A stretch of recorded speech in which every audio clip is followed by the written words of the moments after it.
Bayangkan sebuah pagi yang tenang, lalu dalam hitungan detik, langit berubah menjadi neraka. Tol layang utama di Ashdod, Israel, luluh lantak dihantam serangan berlapis dari Iran, Lebanon, dan Irak. Ratusan nyawa melayang, ekonomi lumpuh, dan dunia tercengang menyaksikan runtuhnya pertahanan yang selama ini disebut tak terkalahkan. Apakah ini awal dari perang besar di Timur Tengah? Dalam video ini, kita akan membongkar kronologi serangan, dampak yang mengguncang Israel, hingga reaksi dunia internasional yang bisa mengubah peta geopolitik global. Bersiaplah, karena inilah cerita di balik tragedi yang membuat dunia menahan napas. Jalan tol, matahari belum sepenuhnya muncul ketika Ashdod diselimuti suasana hening. Kota pelabuhan itu biasanya dipenuhi hiruk-pikuk kendaraan yang melintas di tol layang utamanya. Namun, pagi itu, ketenangan berubah drastis menjadi mimpi buruk yang tak akan pernah dilupakan oleh siapapun yang menyaksikannya. Tepat pukul 4.17, sirene peringatan meraung panjang. Warga yang masih terlelap terbangun dengan kepanikan. Beberapa berlari menuju tempat perlindungan, sementara lainnya terpaku di jalan, tak menyadari ancaman yang sedang meluncur cepat dari langit. Beberapa detik kemudian, kilatan cahaya membelah udara. Rudal pertama menghantam tiang penopang tol layang Ashdod, menimbulkan ledakan memekakkan telinga. Gelombang kejut menghancurkan kaca bangunan sekitar, membuat pecahan berhamburan ke segala arah. Puluhan kendaraan yang tengah melintas tak sempat menyelamatkan diri. Asap hitam mengepul, suara klakson bersahutan, bercampur jeritan orang-orang yang terjebak di dalam reruntuhan beton. Dalam sekejap, jalur vital Israel itu berubah menjadi lautan api. Guncangan susulan datang saat rudal berikutnya menghantam titik yang sama, memperparah keruntuhan. Potongan beton sebesar rumah runtuh menimpa mobil, bus, dan truk yang baru saja keluar dari pelabuhan. Mereka yang berusaha melarikan diri mendapati jalanan tertutup puing-puing yang menjulang tinggi. Tim darurat yang bergegas ke lokasi tak mampu langsung masuk. Jalanan macet total, ambulans terjebak di belakang barisan kendaraan yang panik mundur. Helikopter penyelamat berputar di atas lokasi, namun asap pekat membuat jarak pandang nyaris nol. Situasi berubah menjadi kekacauan sempurna. Di tengah kepanikan, banyak warga mulai merekam dengan ponsel mereka. Suara tangisan anak-anak terdengar jelas di balik runtuhan, sementara sirene darurat bergema bersahutan. Media lokal dengan cepat menyiarkan tragedi ini, membuat seluruh negeri terkejut, bahkan sebelum debu ledakan benar-benar mengendap. Ratusan keluarga di Ashdod kehilangan kontak dengan kerabat mereka. Telepon berdering tanpa jawaban, pesan singkat tak terkirim. Rasa cemas berubah menjadi kepedihan ketika berita resmi menyebutkan ratusan orang tertimbun. Angka korban tewas terus bertambah, menembus 100 hanya dalam hitungan jam. Jalan tol yang biasanya menjadi simbol kelancaran transportasi kini menjadi monumen kehancuran. Bau asap bercampur logam terbakar menyelimuti udara, menempel di kulit, menusuk hidung, dan membuat banyak orang nyaris pingsan. Kota yang semula ramai perdagangan mendadak sepi, hanya menyisakan bayangan hitam di langit timur. Pagi itu, Ashdod bukan lagi sekadar kota pelabuhan. Ia berubah menjadi saksi bisu dari sebuah serangan yang akan mengguncang bukan hanya Israel, tapi juga seluruh dunia. Tragedi ini membuka bab baru dalam konflik Timur Tengah, bab yang diawali dengan darah, api, dan tangisan yang tak berkesudahan. Kekacauan di Ashdod bukanlah kejadian spontan. Serangan itu telah disusun dengan perhitungan matang oleh sebuah aliansi baru yang muncul diam-diam di jantung Timur Tengah. Iran, Lebanon, dan Irak memutuskan menyatukan kepentingan mereka, menjalin koordinasi rahasia yang berhasil menghindari deteksi intelijen Israel maupun sekutunya. Di Teheran, para perencana operasi bekerja berbulan-bulan menyusun strategi. Mereka memetakan titik lemah infrastruktur Israel, mengukur jarak, serta mengkalkulasi jumlah rudal yang dibutuhkan. Semua informasi dikumpulkan dari satelit, jaringan mata-mata, hingga teknologi pengintai yang diselundupkan. Hasilnya, tol layang Ashdod dipilih sebagai target utama karena dianggap sebagai nadi transportasi vital sekaligus simbol kepercayaan diri Israel. Sementara itu di Beirut, kelompok militer Lebanon dilatih khusus untuk mengoperasikan drone kamikaze buatan Iran. Puluhan unit dilepaskan untuk menguji kemampuan bertahan Iron Dome dalam latihan simulasi. Setiap skenario dibuat seolah nyata, menyiapkan mereka menghadapi kondisi sesungguhnya tanpa keraguan. Di Irak, serangan digital menjadi fokus utama. Kelompok hacker yang memiliki keahlian luar biasa berhasil menyusup ke sistem listrik Israel bagian selatan. Serangan siber itu bukan hanya untuk memadamkan jaringan energi, tetapi juga untuk mengacaukan komunikasi darurat.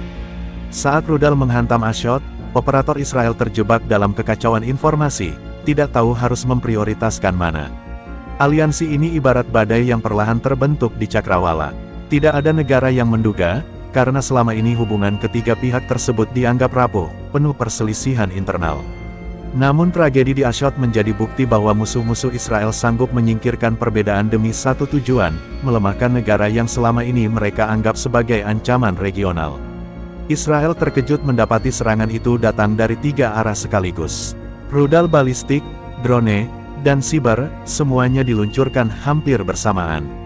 Serangan berlapis ini memaksa Iron Dome bekerja di luar kapasitasnya.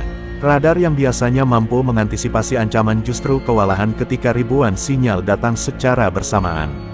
Keberhasilan aliansi ini memberi pesan jelas pada dunia, Israel tidak lagi kebal. Sistem pertahanan yang selama ini dipuji sebagai tembok besi ternyata dapat ditembus ketika musuh berkoordinasi dengan rapi. Fakta ini membuat banyak pengamat militer terperanjat, karena mereka mengira tidak ada kekuatan regional yang mampu menantang dominasi Israel secara langsung. Di jalanan kota-kota besar Iran, Lebanon, dan Irak, serangan Ashdod dirayakan dengan pesta kembang api dan sorakan rakyat. Bagi mereka, inilah momentum balas dendam atas tahun-tahun penderitaan yang ditorehkan oleh konflik panjang dengan Israel. Bendera Israel dibakar di alun-alun, sementara media lokal menyiarkan kemenangan itu sebagai keberhasilan besar umat. Namun di balik euforia, para pemimpin aliansi sadar bahwa langkah mereka baru permulaan. Serangan ini hanyalah pembuka, ujian awal untuk mengukur reaksi Israel. Mereka belum mengerahkan seluruh kekuatan, masih menyimpan kejutan lain jika konfrontasi berlanjut. Perencanaan tahap kedua bahkan sudah mulai disusun beberapa jam setelah Ashdod hancur. Bagi Israel, munculnya aliansi ini bukan sekadar ancaman militer, melainkan pukulan psikologis. Selama bertahun-tahun, mereka percaya diri bahwa teknologi canggih dan dukungan Amerika cukup untuk menjaga keamanan. Kini keyakinan itu runtuh, digantikan rasa cemas akan datangnya serangan berikutnya. Dunia pun menatap dengan mata lebar. Negara-negara besar mulai menghitung ulang strategi geopolitik mereka di Timur Tengah. Kehadiran aliansi baru ini menandakan perubahan besar dalam peta kekuatan regional.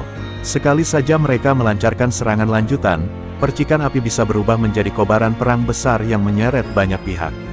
Ashdod hanyalah awal. Di balik tragedi yang menelan ratusan korban itu, ada bayang-bayang yang lebih menakutkan, sebuah persatuan musuh yang tak lagi terpecah, siap mengguncang tatanan yang selama ini dianggap tak tergoyahkan. Langit dini hari di Israel seolah menjadi panggung gelap sebelum ledakan besar. Pada pukul 4.17, gelombang pertama serangan dimulai. Puluhan drone kamikaze buatan Iran dilepaskan dari arah Laut Mediterania, terbang rendah untuk menghindari deteksi radar. Sayap mereka berkilau terkena cahaya bulan, meluncur senyap menuju target yang telah dipilih dengan teliti. Alarm peringatan berbunyi di beberapa kota, namun tidak semua sistem aktif. Hacker Irak telah lebih dulu merusak jaringan komunikasi, membuat pusat komando Israel menerima laporan yang saling bertentangan. Operator di ruang kendali kebingungan, tidak mampu menentukan titik serangan utama.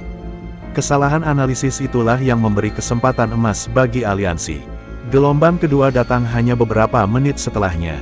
Rudal balistik diluncurkan dari wilayah perbatasan Lebanon, menghantam area sekitar Ashdod.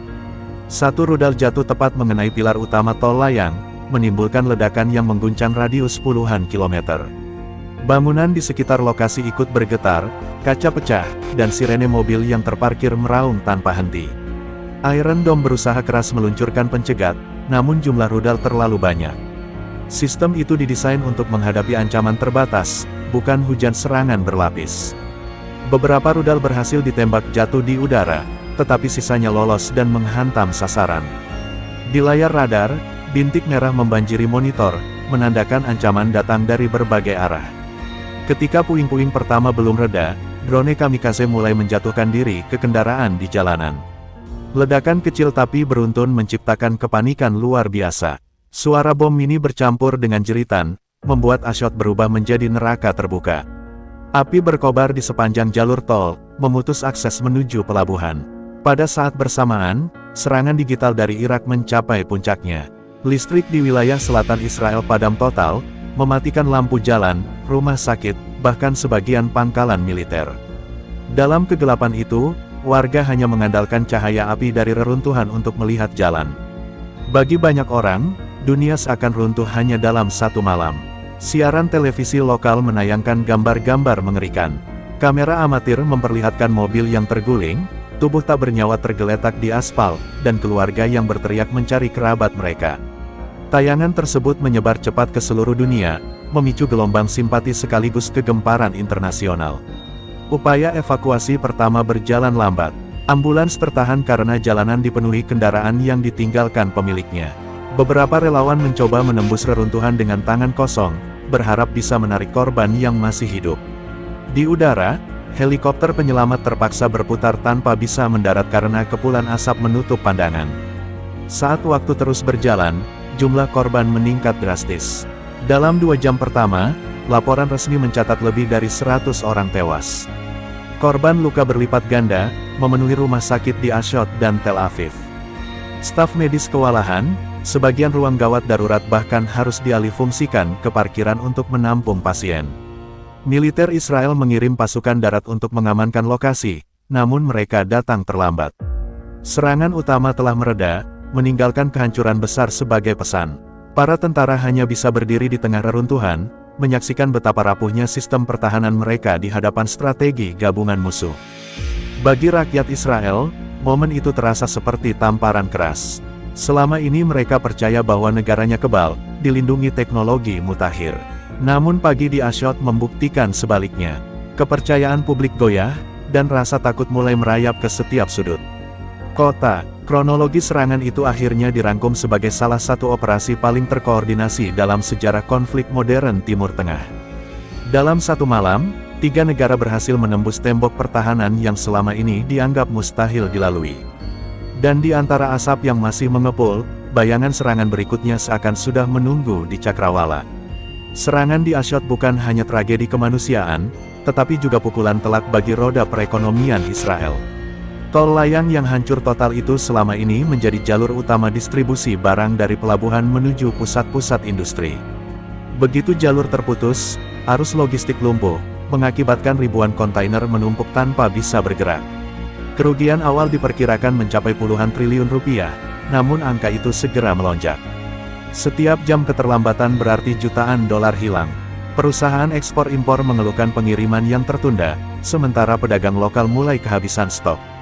Rantai pasokan yang selama ini berjalan lancar runtuh seketika. Pasar finansial Israel pun ikut terguncang. Bursa saham di Tel Aviv dibuka dengan kepanikan besar. Investor asing segera menarik modal, takut kerugian bertambah bila konflik berlanjut. Nilai mata uang shekel jatuh tajam, memicu kekhawatiran inflasi yang lebih buruk dari prediksi sebelumnya. Sektor energi tak luput dari imbasnya. Kapal tanker yang hendak menurunkan muatan terpaksa menunggu berhari-hari karena akses darat ke kilang terputus. Keterlambatan distribusi bahan bakar membuat beberapa wilayah mengalami kelangkaan, bahkan antrean panjang terlihat di stasiun pengisian. Situasi ini menambah ketegangan di tengah masyarakat yang sudah panik. Di kawasan industri sekitar Ashdod, pabrik-pabrik terpaksa menghentikan produksi. Mesin-mesin dimatikan karena bahan baku tak kunjung datang. Ribuan pekerja dipulangkan tanpa kepastian kapan bisa kembali bekerja. Bagi keluarga berpenghasilan rendah, kehilangan gaji harian menjadi bencana baru setelah mereka selamat dari serangan. Pemerintah Israel menggelar rapat darurat untuk merumuskan langkah penyelamatan ekonomi. Namun setiap kebijakan tampak terburu-buru. Subsidi bahan pokok diumumkan, tetapi pasokan terbatas membuat harga tetap melambung. Warga kecil menjadi pihak yang paling menderita, terhimpit oleh beban hidup yang semakin berat. Perusahaan asuransi menghadapi klaim dalam jumlah fantastis. Ribuan kendaraan hancur, properti rusak, dan korban jiwa membuat pembayaran kompensasi membengkak. Beberapa perusahaan nyaris bangkrut, menambah daftar panjang kerugian sektor swasta. Hal ini menimbulkan efek domino yang mengancam stabilitas sistem keuangan nasional. Di luar negeri, citra Israel sebagai pusat teknologi dan perdagangan modern ikut tercoreng. Mitra dagang internasional mulai meragukan keamanan investasi mereka. Kontrak bisnis ditangguhkan, konferensi internasional dibatalkan, dan banyak calon investor memindahkan proyek mereka ke negara lain yang dianggap lebih stabil. Krisis juga merembet ke sektor pariwisata. Ribuan wisatawan membatalkan kunjungan setelah menyaksikan berita kehancuran Ashdod. Hotel-hotel kosong, agen perjalanan kehilangan pemasukan, dan ribuan pekerja pariwisata menghadapi ancaman pemutusan kerja. Dalam semalam, industri yang semula menjanjikan itu runtuh. Kerugian yang ditaksir hingga 84 triliun rupiah hanyalah permukaan dari luka mendalam. Dampak psikologis pada dunia usaha lebih parah daripada angka. Rasa percaya hilang, ketakutan akan serangan lanjutan membuat semua pihak menunda rencana jangka panjang. Ekonomi Israel terasa rapuh, bagaikan bangunan megah yang retaknya tiba-tiba terlihat jelas. Rakyat mulai mempertanyakan kemampuan pemerintah melindungi kepentingan mereka. Demonstrasi kecil muncul di beberapa kota, menuntut transparansi atas kondisi ekonomi. Spanduk-spanduk bertuliskan, "Di mana keamanan kami?" dan "Siapa yang bertanggung jawab?" menjadi pemandangan biasa di jalan-jalan. Suasana sosial kian panas, memperburuk stabilitas dalam negeri. Ashdod kini bukan hanya simbol kehancuran militer, tetapi juga cermin rapuhnya fondasi ekonomi Israel. Satu serangan berhasil mengguncang fondasi yang dibangun puluhan tahun. Dan bila serangan semacam ini terus berlanjut, bayang-bayang resesi yang dalam bisa menjadi kenyataan, menyeret negara itu ke dalam krisis yang belum pernah mereka alami sebelumnya. Hantaman yang meluluhlantakkan Ashdod tak hanya meninggalkan luka fisik dan kerugian finansial, tetapi juga mengguncang sendi militer Israel yang selama ini dikenal sebagai salah satu kekuatan paling modern di dunia.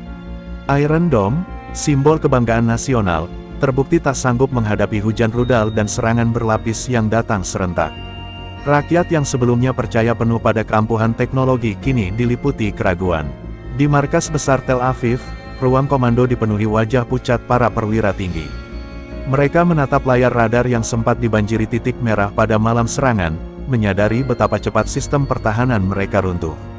Perdebatan sengit pecah, sebagian menyalahkan kurangnya kesiapan, sementara yang lain menuding adanya kelengahan intelijen yang gagal memprediksi munculnya aliansi baru. Para komandan lapangan melaporkan kondisi pasukan yang kewalahan di Ashdod. Banyak tentara muda yang trauma setelah menyaksikan kehancuran total dalam hitungan menit. Mereka bukan hanya menghadapi rudal dan drone, tetapi juga kepanikan massal warga sipil yang berteriak meminta pertolongan. Ketahanan mental pasukan diuji dalam situasi di luar perhitungan. Pemerintah segera memerintahkan evaluasi menyeluruh terhadap sistem pertahanan udara. Tim teknis bekerja siang malam untuk menganalisis mengapa Iron Dome tidak mampu menahan gempuran. Hasil sementara menunjukkan bahwa aliansi musuh sengaja membanjiri radar dengan sinyal palsu, membuat perangkat kebingungan memilih target yang harus dihancurkan. Di sisi lain, unit intelijen disorot tajam. Bagaimana mungkin tiga negara dapat berkoordinasi tanpa tercium oleh jaringan mata-mata Israel yang terkenal luas? Pertanyaan itu menjadi bahan utama sidang darurat parlemen. Kegagalan mendeteksi persiapan serangan dianggap sebagai kesalahan fatal yang harus segera dijawab. Sementara itu, moral pasukan cadangan menurun drastis. Banyak keluarga prajurit menuntut jaminan keselamatan sebelum mereka dipanggil kembali bertugas. Surat protes bahkan dilayangkan ke Kementerian Pertahanan, menandakan rasa percaya masyarakat terhadap militer tidak lagi setinggi dulu. Beberapa jenderal senior mendesak pemerintah memperluas operasi balasan secepatnya, dengan alasan menegakkan kembali wibawa Israel di mata dunia. Namun ada pula yang memperingatkan risiko eskalasi besar bila langkah terburu-buru diambil. Ketegangan internal itu semakin memperlihatkan betapa rapuhnya tubuh militer dalam menghadapi situasi mendesak. Di jalanan, gelombang protes makin terlihat. Poster yang dulu memuji kekuatan militer kini berubah menjadi sindiran pedas. Iron Dome atau Iron Hall, begitu bunyi salah satu spanduk yang diangkat pengunjuk rasa. Bagi rakyat, kelemahan sistem pertahanan berarti nyawa mereka tak lagi terlindungi. Media internasional segera menyorot kondisi ini. Tajuk utama berbagai surat kabar menulis bahwa serangan Ashdod bukan sekadar kemenangan musuh, melainkan tamparan memalukan bagi kekuatan pertahanan Israel. Dunia menyaksikan bagaimana citra tak terkalahkan itu mulai runtuh hanya dalam satu malam. Di kalangan prajurit muda, rasa takut bercampur kebingungan. Mereka mendengar kabar bahwa musuh masih menyimpan arsenal yang lebih mematikan. Situasi ini membuat barisan pasukan penuh ketegangan, seolah menunggu badai berikutnya datang kapan saja. Krisis kepercayaan meluas hingga ke tingkat politik. Oposisi menuduh pemerintah gagal menjaga keamanan rakyat, sementara koalisi berkuasa berusaha keras meyakinkan publik bahwa langkah-langkah pemulihan sedang berlangsung. Perdebatan itu menambah atmosfer tak menentu, menegaskan bahwa luka di tubuh militer ikut merembet ke arena politik. Ashdod bukan sekadar titik lemah yang berhasil ditembus musuh, melainkan simbol runtuhnya keyakinan akan keunggulan mutlak militer Israel. Dari markas besar hingga jalanan, rasa percaya itu tergerus, menyisakan ketidakpastian besar. Dan di balik kekacauan ini, dunia menunggu, akankah Israel bangkit dengan serangan balasan besar, atau justru semakin terperangkap dalam bayang-bayang kekalahannya sendiri. Tragedi Ashdod segera menjadi berita utama di seluruh dunia. Dalam hitungan jam, siaran televisi internasional menayangkan gambar jalan tol yang hancur, mobil-mobil yang terbakar, dan tim penyelamat yang bekerja tanpa henti di tengah reruntuhan. Dunia tercengang melihat betapa mudahnya sebuah aliansi regional menembus pertahanan yang selama ini dianggap paling kokoh di Timur Tengah. Washington bereaksi paling cepat. Presiden Amerika Serikat langsung menggelar konferensi pers darurat, menyatakan solidaritas penuh kepada Israel. Armada kapal induk digeser ke Laut Mediterania sebagai sinyal bahwa sekutu utamanya tidak akan dibiarkan menghadapi ancaman sendirian. Pengiriman bantuan militer darurat diumumkan, termasuk rudal pencegat tambahan dan peralatan medis. Di Eropa, para pemimpin negara mengadakan pertemuan kilat. Uni Eropa menyerukan agar semua pihak menahan diri, namun pernyataan itu terdengar lemah dibanding ketegangan yang terus meningkat. Beberapa negara anggota mendukung langkah Amerika, sementara yang lain khawatir eskalasi bisa menyeret mereka ke dalam konflik yang lebih luas. Rusia mengambil sikap berbeda. Kremlin menegaskan perlunya jalur diplomasi baru, sembari menuding bahwa kebijakan Baratlah yang membuat situasi semakin panas. Moskow tidak secara terbuka membela aliansi Iran, Lebanon, dan Irak, tetapi jelas berusaha memanfaatkan momentum untuk memperluas pengaruhnya di kawasan. Tiongkok memilih langkah hati-hati. Beijing menyerukan gencatan senjata segera dan mengingatkan dampak serangan terhadap perdagangan global, terutama jalur pelayaran yang terhubung dengan pelabuhan Israel. Kepentingan ekonomi menjadi alasan utama, sebab stabilitas regional sangat memengaruhi arus barang dari Asia ke Eropa. Negara-negara Arab menunjukkan reaksi yang beragam. Qatar dan Suriah secara terbuka menyambut serangan sebagai peringatan bagi Israel, sementara Arab Saudi memilih diam, meski tekanan publik di dalam negeri mendesak mereka mengambil sikap lebih keras. Mesir berada di posisi sulit, berusaha menjaga hubungan diplomatik dengan semua pihak sembari mengantisipasi dampak ke perbatasannya sendiri. PBB pun mengadakan sidang darurat. Sekretaris Jenderal menyebut tragedi ini sebagai ancaman besar bagi perdamaian internasional, dan mendesak semua negara menahan diri. Namun sidang itu berakhir tanpa keputusan nyata, terhambat veto dari negara-negara besar yang memiliki kepentingan berbeda. Dunia kembali terpecah di hadapan konflik Timur Tengah. Sementara itu, organisasi kemanusiaan internasional menyoroti penderitaan warga sipil. Laporan tentang korban anak-anak dan keluarga yang kehilangan tempat tinggal mempertebal gelombang simpati global. Banyak negara menawarkan bantuan medis dan logistik, namun akses menuju lokasi masih terbatas karena situasi keamanan yang genting. Di media sosial, serangan Ashdod memicu perdebatan global. Tagar mendukung Israel bersaing dengan tagar yang membela Aliansi Timur Tengah. Video-video kehancuran viral, memperlihatkan sisi tragis sekaligus dimanfaatkan sebagai alat propaganda oleh kedua kubu. Dunia maya pun ikut terbakar oleh opini yang saling bertabrakan. Bagi Israel, dukungan politik dan militer dari Barat menjadi sumber kekuatan baru. Namun mereka juga sadar, semakin banyak campur tangan asing, semakin besar pula risiko konflik melebar. Pemerintah harus menyeimbangkan kebutuhan membalas dendam dengan tekanan internasional yang menginginkan deeskalasi. Musuh-musuh Israel justru semakin percaya diri. Respons global yang terbelah dianggap sebagai tanda keberhasilan strategi mereka. Selama tidak ada konsensus internasional yang kuat, aliansi merasa punya ruang gerak untuk melancarkan serangan berikutnya tanpa takut menghadapi tekanan dunia yang kompak. Ashdod pun bukan lagi sekadar tragedi nasional, melainkan isu global yang menyeret kekuatan besar ke dalam pusarannya. Dari Washington hingga Beijing, dari Moskow hingga Riyadh, semua mata kini tertuju pada Israel. Dunia menahan napas, menunggu apakah tragedi ini akan memicu diplomasi baru, atau justru membuka pintu menuju perang regional berskala besar. Tragedi Ashdod meninggalkan jejak luka yang dalam, namun juga membuka lembaran baru dalam konflik Timur Tengah. Israel, yang selama ini merasa memiliki benteng tak tertembus, kini harus berhadapan dengan kenyataan pahit bahwa musuh-musuhnya mampu menembus pertahanan berlapis. Dari Tel Aviv hingga Yerusalem, bayangan perang besar mulai terasa menggantung di udara. Para pemimpin Israel berkumpul dalam sidang keamanan tertutup. Suasana ruangan tegang, setiap pejabat menyadari bahwa keputusan yang mereka ambil bisa menentukan nasib bangsa. Beberapa jenderal mendesak pembalasan segera, sementara kalangan politik menimbang risiko serangan balasan yang bisa memicu eskalasi tak terkendali. Di luar gedung pemerintahan, rakyat terus menuntut kepastian. Mereka menginginkan balasan setimpal atas nyawa yang hilang di Ashdod. Tekanan publik begitu besar hingga pemerintah sulit mengabaikan. Jalanan dipenuhi spanduk dengan tulisan, keadilan untuk Ashdod, dan balas atau kalah. Suara rakyat kini menjadi bahan bakar bagi mesin perang. Aliansi Iran, Lebanon, dan Irak juga tidak tinggal diam. Keberhasilan menembus jantung Israel membuat mereka semakin percaya diri. Latihan militer diperbanyak, rudal tambahan disiagakan, dan propaganda kemenangan disiarkan ke seluruh penjuru. Mereka sadar, satu langkah keliru dari Israel bisa menjadi alasan untuk melancarkan serangan kedua. Di panggung internasional, negara-negara besar berusaha menahan gejolak. Amerika Serikat mendorong Israel untuk fokus pada pertahanan, bukan pembalasan gegabah.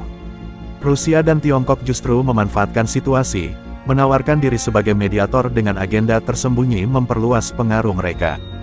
Dunia seakan terbelah di antara dua kubu besar. Sementara itu, pasukan Israel mulai digerakkan ke garis depan. Tank, kendaraan lapis baja, dan jet tempur mengisi pangkalan militer di selatan.